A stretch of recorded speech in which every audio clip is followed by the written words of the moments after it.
نحمده ونصلي ونسلم على رسوله الكريم اما بعد فاعوذ بالله من الشيطان الرجيم بسم الله الرحمن الرحيم رب اشرح لي صدري ويسر لي امري واحلل عقدة من لساني يفقهوا قولي اللهم ربنا آتنا في الدنيا حسنة وفي الآخرة حسنة وقنا عذاب النار آمین بجاہ سید المرسلین صلی اللہ علیہ وسلم۔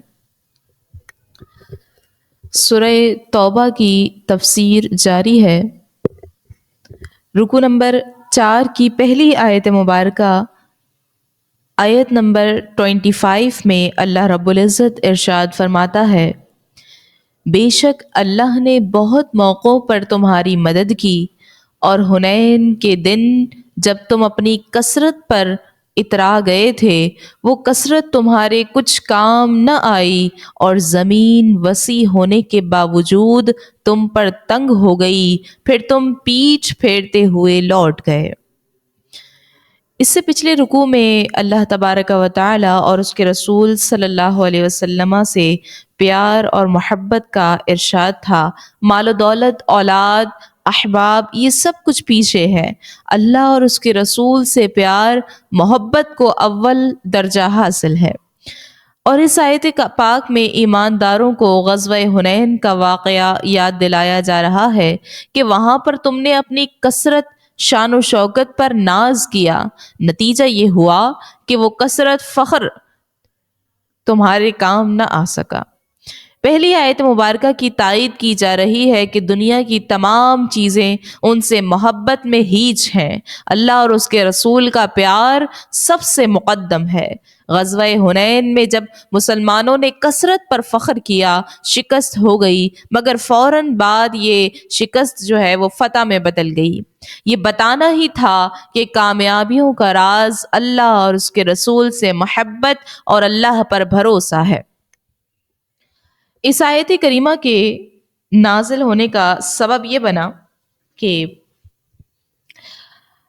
حضور صلی اللہ علیہ وسلم نے فتح مکہ کے بعد 10,000 صحابہ کے ساتھ مقام حنین پر آپ تشریف لے گئے۔ یہاں پر دو مشہور جنگ جو دو قبیلے حوازن اور ثقیف رہتے تھے، اور ان دونوں قبیلوں نے رسول اللہ صلی اللہ علیہ وسلم کے فتح مکہ کی عظمت کو دیکھا تو فیصلہ کیا تھا کہ حضور کا مقابلہ کریں اور شکست دیں، ورنہ حضور تو بہت آگے بڑھ جائیں گے۔ ان کی تیاری فیصلہ کرنے کو حضور نے محسوس فرما لیا اور کئی ہزار مجاہدین کے ساتھ 8 ہجری شوال کو جو ہے وہ آپ حنین پہنچے۔ حوازن، ثقیف دونوں قبیلوں کی فوج کی تعداد 4,000 تھی، اور بعض مسلمانوں نے کہا آج ہم بہرحال کامیاب ہوں گے، ہماری تعداد تو کئی ہزار ہے، دشمن صرف 4,000 ہے۔ ان مسلمانوں کی گفتگو حضور صلی اللہ علیہ وسلم کو جو ہے وہ پسند نہیں آئی کہ انہوں نے لشکر پر بھروسہ کیا ہے، خدا کی مدد کو نظر انداز کیا ہے۔ گھمسان کی جنگ ہوئی۔ کفار کے دونوں قبیلے تیر اندازی میں ماہر تھے، جنگ لڑنے میں مشہور تھے، مگر اللہ پر بھروسے کی کمی اور اپنے زیادہ ہونے کے گمان کے باعث مسلمانوں کے پاؤں اکھڑ گئے۔ مگر رسول اللہ صلی اللہ علیہ وسلم اپنے 10-12 ساتھیوں کے ساتھ جو ہے وہ آپ ڈٹے رہے۔ صحابہ میں 100 اور نوجوان میں ثابت قدم رہے۔ دشمن کے مشترکہ حملے کے موقع پر رسول اللہ صلی اللہ علیہ وسلم نے نعرہ لگایا کہ انا نبی لا کذب انا ابن عبد المطلب، میں سچا نبی ہوں، انا نبی، میں سچا نبی ہوں اور عبد المطلب کا بیٹا ہوں۔ یہ رسول اللہ نے نعرہ لگایا، اور رسول اکرم صلی اللہ علیہ وسلم نے حضرت عباس کو حکم دیا کہ مسلمانوں کو آواز دو، میں یہاں موجود ہوں، تم کہاں جا رہے ہو؟ حضرت عباس کی آواز 8 میل تک سنی جاتی تھی۔ فرمایا اے مدینے والو، اے سورہ بقرہ والو، ادھر آؤ، حضور موجود ہے، تم کہاں ہو؟ تمام صحابہ کرام لبیک کہتے ہوئے لوٹ آئے۔ گھمسان کی جنگ ہوئی تو اللہ تبارک و تعالی نے مسلمانوں کو فتح سے نوازا۔ اس آیت کریمہ میں اس واقعے کا ذکر ہے۔ اس غزوہ حنین میں مسلمانوں کو بہت سا مال ہاتھ لگا، اور کئی ہزار اونٹ ہی تھے، بکریوں کا شمار ہی نہیں تھا۔ دشمن کے 6,000 افراد قید میں آئے۔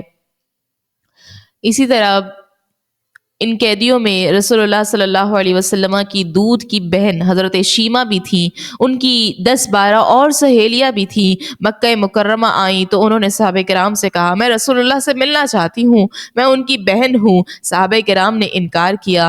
رسول اللہ صلی اللہ علیہ وسلم نے باتیں سن کر فرمایا، کون ہے؟ اسے اندر آنے دو۔ یہ خاتون خیمے میں چلی گئیں اور حضور سے عرض کی، حضور میں آپ کی دودھ کی بہن ہوں، آپ سے کچھ عمر میں بڑی تھی، آپ کو کھلایا کرتی تھی۔ حضور اکرم صلی اللہ علیہ وسلم آپ دیدہ ہو گئے، صحابہ بھی روئے، تو رسول اللہ صلی اللہ علیہ وسلم نے فرمایا، شیمہ کو کپڑے دو، سامان دو، آزاد کر دو، جہاں کہتی ہے وہاں چھوڑ کر آؤ۔ شیمہ عرض کرتی ہیں، حضور میری سہیلیاں بھی ہیں۔ حضور فرماتے ہیں، جاؤ وہ بھی آزاد ہے۔ تو اس موقع پر رسول اللہ صلی اللہ علیہ وسلم نے اپنی دودھ کی اماں حلیمہ سعدیہ کا احترام فرمایا، جس سے والدین کی محبت کا درس بھی ملتا ہے۔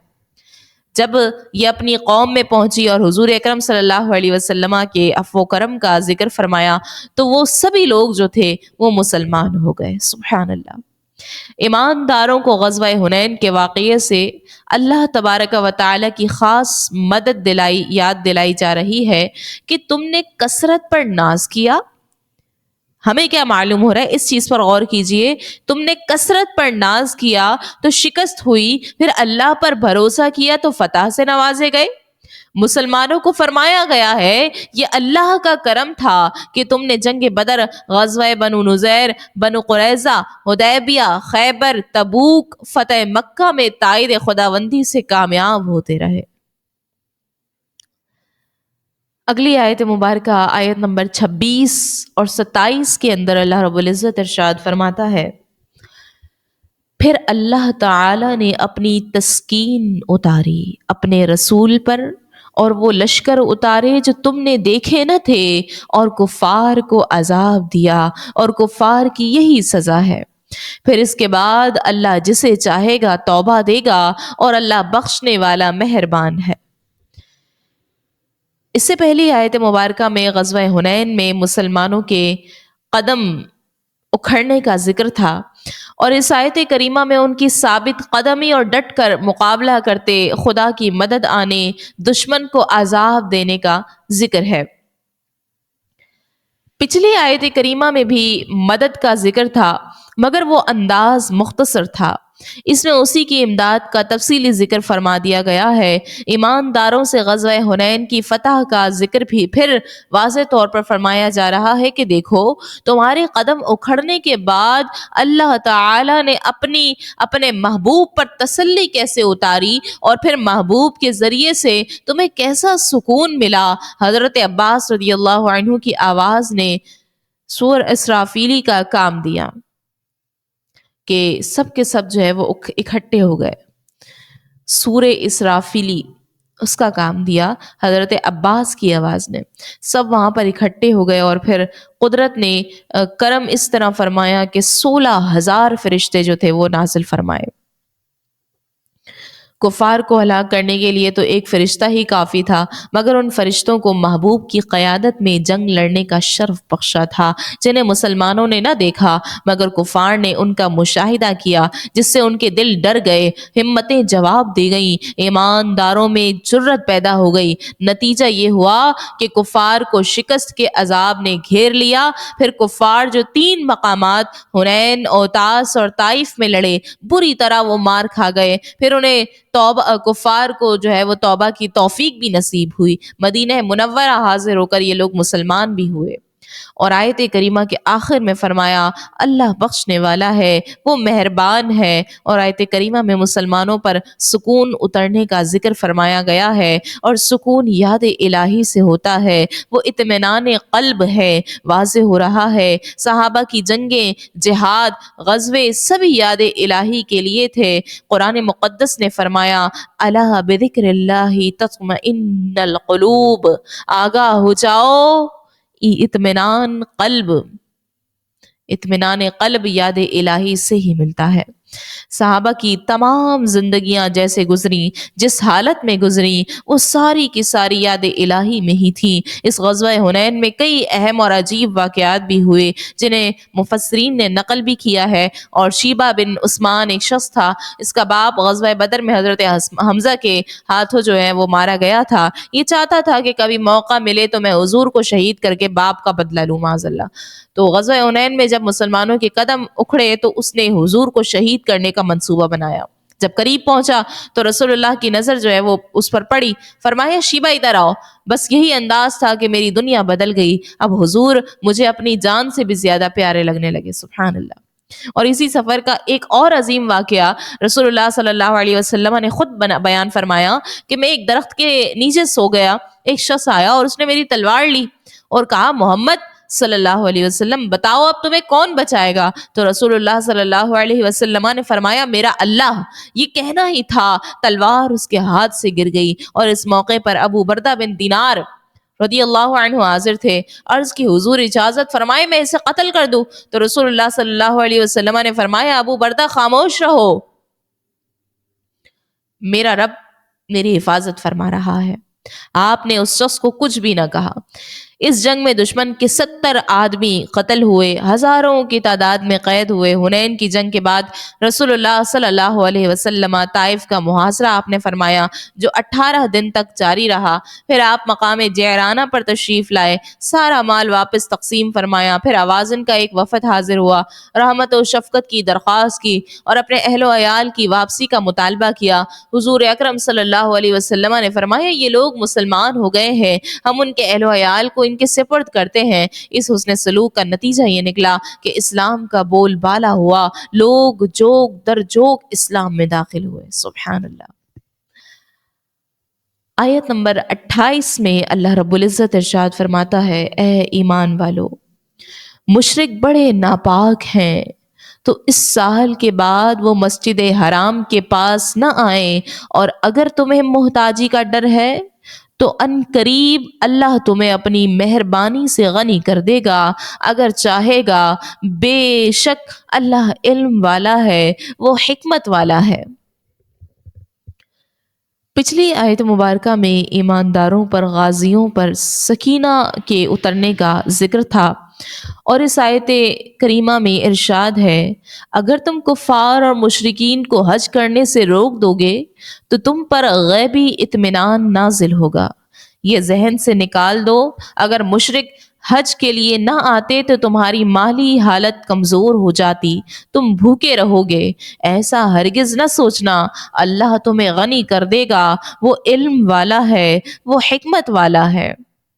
اس آیت مبارکہ کے اترنے کا سبب یہ بنا کہ جب 9 ہجری کو حضرت ابوبکر صدیق رضی اللہ عنہ کی قیادت میں سیدنا علی المرتضی رضی اللہ عنہ نے اعلان فرمایا کہ آئندہ کوئی مشرک حج پر نہ آئے اور نہ ہی کوئی جو ہے وہ برہنہ طواف کرے۔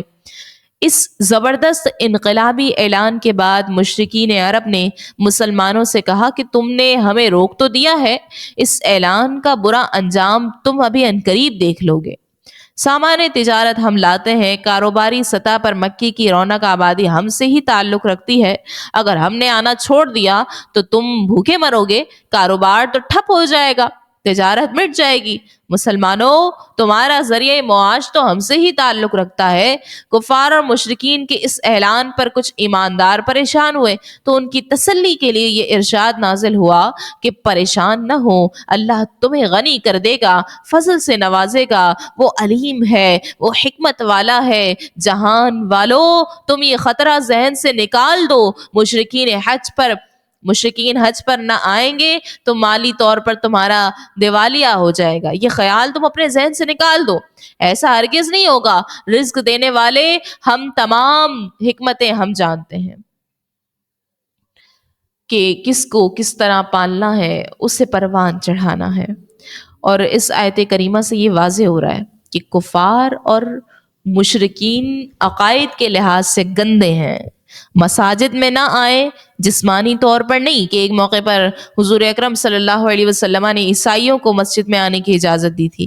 حدیث مبارکہ میں ہے کہ ایک یہودی بچہ جو ہے وہ مسجد نبوی شریف میں جھاڑو دیتا تھا۔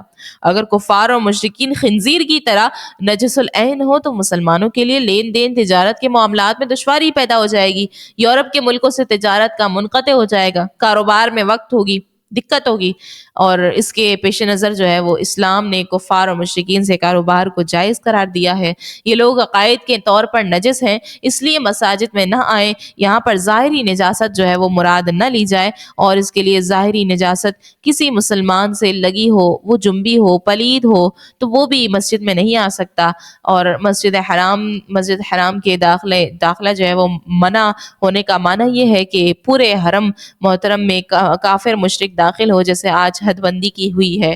اور اس آیت کریمہ میں مسلمانوں کو اللہ پر توکل، اس پر بھروسے کا بھی ذکر ہے، درس ہے کہ تم پریشان نہ ہو، وہ تمہیں غنی کر دے گا۔ اگلی آیت مبارکہ میں اللہ رب العزت ارشاد فرماتا ہے، ان سے لڑو جو اللہ اور آخرت کے دن پر ایمان نہیں رکھتے، اور جس چیز کو اللہ اور اس کے رسول نے حرام کیا ہے اسے حرام نہیں جانتے اور سچے دین کو پسند نہیں کرتے۔ یہ وہ لوگ ہیں جن کو کتاب دی گئی، تم ان سے جنگ لڑتے ہو یہاں تک کہ وہ ذلت کے ساتھ اپنے ہاتھ سے جزیہ دیں۔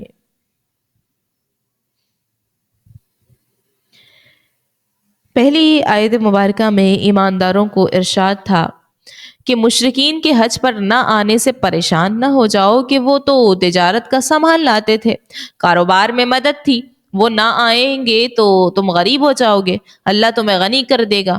اس آیت کریمہ میں فرمایا جا رہا ہے کفار سے لڑو یہاں تک کہ وہ ذلیل ہو کر تمہیں جزیہ دیں۔ اس صورت میں سے تمہاری ساری ضروریات کی تکمیل ہوگی اور یہ تمہیں غنی کرنے کا ایک راستہ ہے۔ جزیہ جو ہے وہ ایک ٹیکس ہے جو رعایا سے لیا جاتا ہے۔ تمام حکومتیں رعایا سے یہ مال وصول کرتی ہیں جس سے ملکی نظام چلایا جاتا ہے۔ کفار سے جو بحق سلطنت وصول کیا جاتا ہے اسے جزیہ کہتے ہیں، اور اس رقم کو وصول کر کے انہیں پورے شہری حقوق دیے جاتے ہیں، ان کے مال جان کی حفاظت کی جاتی ہے۔ اگر کوئی مسلمان کسی ذمی کو قتل کر دے تو اس کے بدلے میں اسے قتل کیا جائے گا، اور اگر کوئی مسلمان ان کی چوری کرے گا تو ہاتھ کاٹا جائے گا۔ اسی طرح اسلام کے اس ضابطے جزیے پر اعتراض کرنے والے غور کریں کہ آج کس قدر بھاری ٹیکس وصول کیے جا رہے ہیں، ان پر کسی کو اعتراض نہیں ہے۔ انگلینڈ کی حالت دیکھ لیں، حیران ہوں گے کہ کس قدر ٹیکس مسلط ہے، لوگ دیکھ رہے ہیں۔ ہاں، مشرکین اور مرتدین سے جو ہے وہ جزیہ نہیں لیا جائے گا، اس لیے کہ ان کے لیے دو ہی صورتیں ہیں، اسلام قبول کریں یا قتل ہو جائیں۔ باقی تمام کفار سے جزیہ وصول کیا جائے گا۔ نابالغ، فقیر، محتاج، کافر پر جزیہ نہیں ہے۔ کفار کی عورتیں اور کمائی نہ کرنے والے بچے بھی جزیہ سے مستثنی ہوں گے۔ کافر مسلمان ہو گیا تو جزیہ ختم ہو گیا۔ جزیہ کی دو ہی صورتیں ہیں، ایک تو یہ کہ کفار اور مسلمان کو جو متفقہ طور پر طے ہو جائے، جیسے نجران کے عیسائیوں سے 1200 جوڑے سالانہ پر صلح ہو گئی تھی۔ دوسری صورت یہ کہ اسلامی حکمران ملک فتح کرنے کے بعد خود مقرر کر دے، سال شروع ہونے پر پیشگی وصول کر لیا جائے۔ اور آیت مبارکہ کا قاتلو ذکر ہے، اس سے آغاز ہے، جس سے واضح ہے کہ جہاد بھی ایک عبادت ہے اور کبھی منسوخ نہیں ہوگا۔ کچھ لوگوں کا یہ خیال ہے کہ جہاد دفاع کے طور پر ٹھیک ہے، ابتدائی طور پر منع ہے، یہ صحیح نہیں ہے۔ جہاد دفاعی بھی جائز ہے اور ابتدائی بھی۔ سانپ بچھو ڈسے یا نہ ڈسے اس کا مارنا جائز ہے، کافر حربی لڑے یا نہ لڑے اس سے بھی جنگ جائز ہے، کہ کافر کو جو ہی موقع ملے گا وہ حملہ کرے گا نا۔ اور آیت مبارکہ میں اہل کتاب کا خاص کر کے ذکر فرمایا کہ ان سے لڑو جس سے پتہ چلتا ہے کہ یہ لوگ سزا کے زیادہ مستحق ہیں، کہ تورات اور انجیل میں حضور اکرم صلی اللہ علیہ وسلم کا ذکر مبارک اور حلیہ تک کی تفصیل ہے، مگر انکار کیا۔ ایک پادری سے گفتگو ہوئی تو اس نے جزیے پر اعتراض کیا کہ وہ کتنا گراں فیصلہ ہے۔ جب میں نے اسے بتایا کہ مالدار پر سالانہ 48 درہم۔ اور اسی آیت مبارکہ پر سورہ توبہ کے رکوع نمبر 4 کا اختتام ہوتا ہے۔ اللہ رب العزت سے دعا کرتے ہیں کہ اللہ تبارک و تعالی ہمیں ان لوگوں میں شامل فرمائے جو باتیں سنتے ہیں اور پھر بہترین کو اختیار بھی کرتے ہیں۔ الہ العالمین ہمیں قرآن مجید کو ہمارے دلوں کی بہار، ہمارے سینوں کا نور، ہماری پریشانیوں کی تسکین اور غموں کی دوری بنا دے، اور ہمیں رات اور دن کے اوقات میں قرآن کی تلاوت کرنے کی توفیق مرحمت فرمائے، ہمیں قرآن کے اہل و خاص بنا دے۔ آمین بجاہ طہ و یاسین صلی اللہ علیہ وسلم۔ وما علینا الا البلاغ المبین۔